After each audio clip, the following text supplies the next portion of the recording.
When last we ended, the malevolent beast who is Golb entering the land of Oo.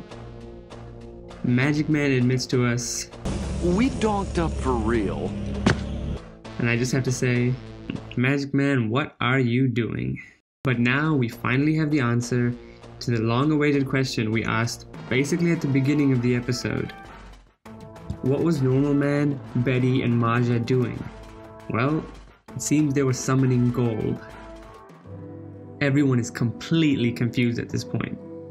Except LSP, of course. Oh no! Typical. Everyone is wondering who this giant baby thing is.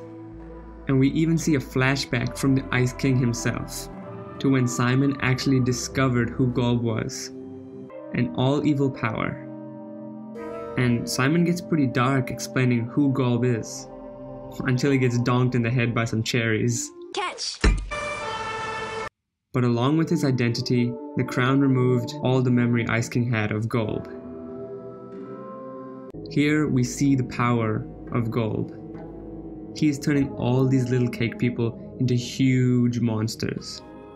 I guess I was wrong in predicting that this was created by Ricardio, because these monsters were all just created by Golb. And come to think of it, we barely got any screen time for these villains. And that's kind of sad, to be honest, because I really wanted to see these villains making something of themselves, to fight their good counterparts and resolve their conflicts. But nah, we got squat.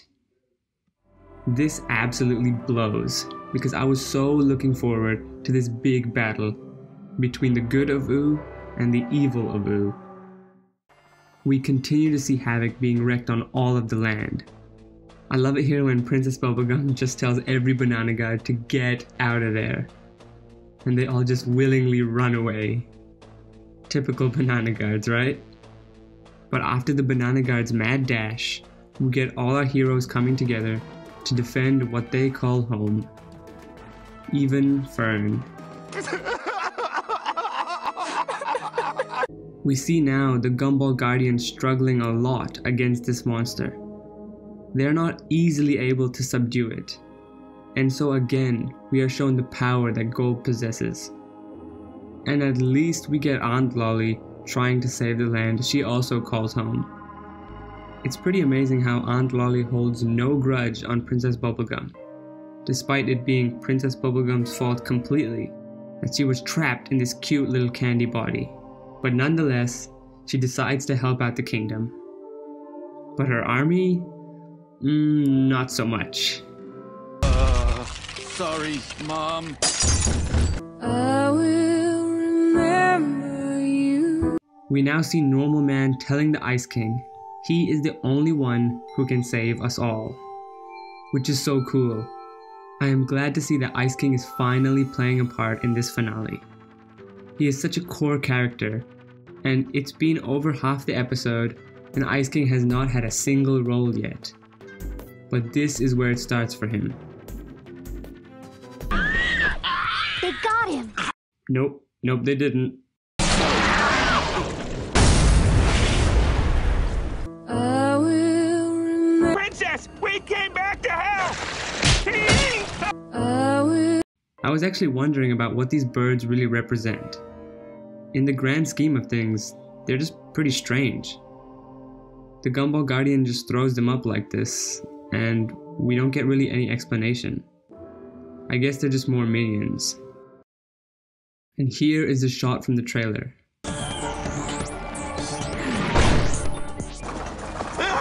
Followed by this. Acceptable!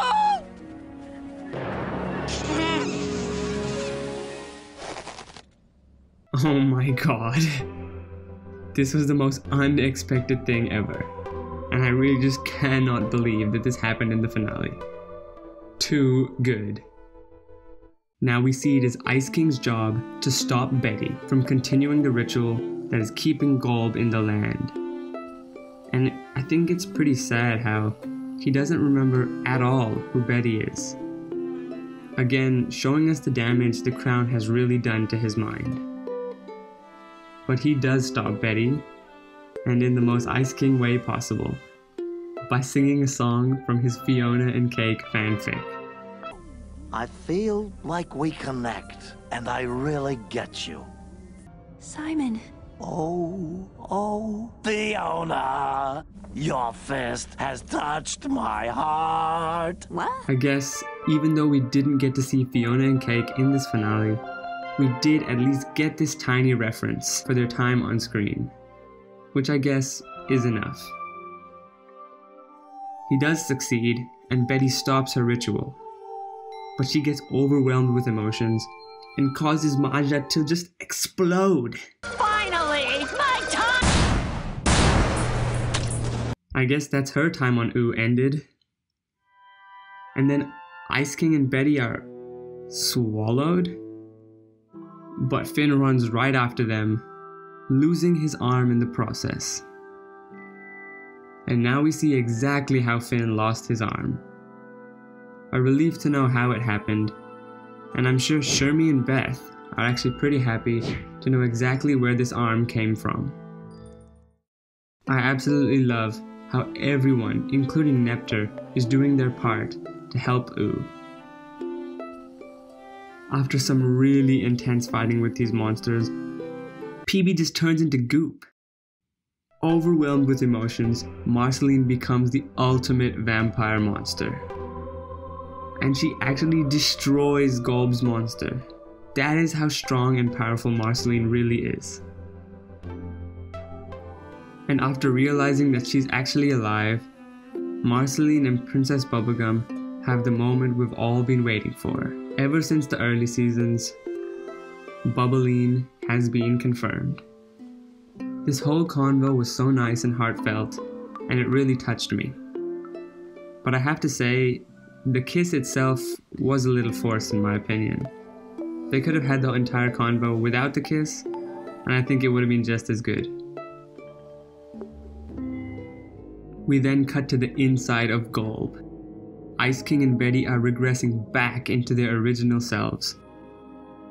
And it is so beautiful that these two finally get to share the moment they have been waiting forever for.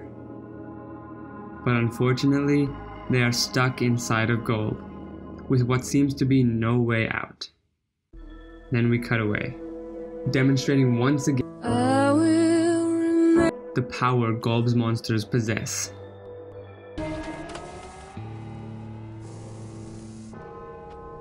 But Jake, he's having none of it, and pulls out, from deep inside him, all the power he can muster.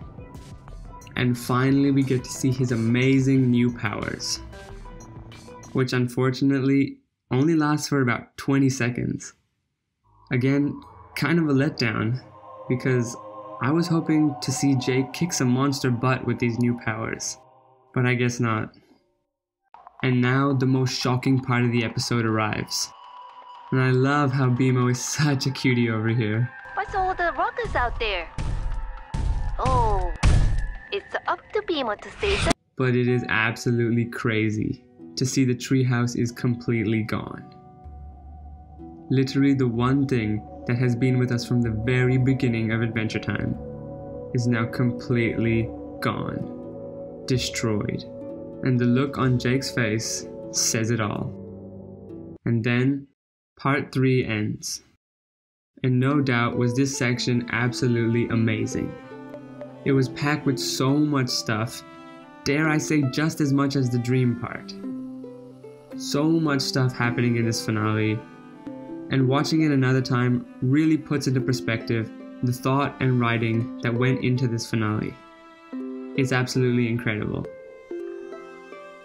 Anyways, that wraps up part 3 of my review. As always, let me know if I've missed anything, and make sure to stay tuned for part 4 coming soon.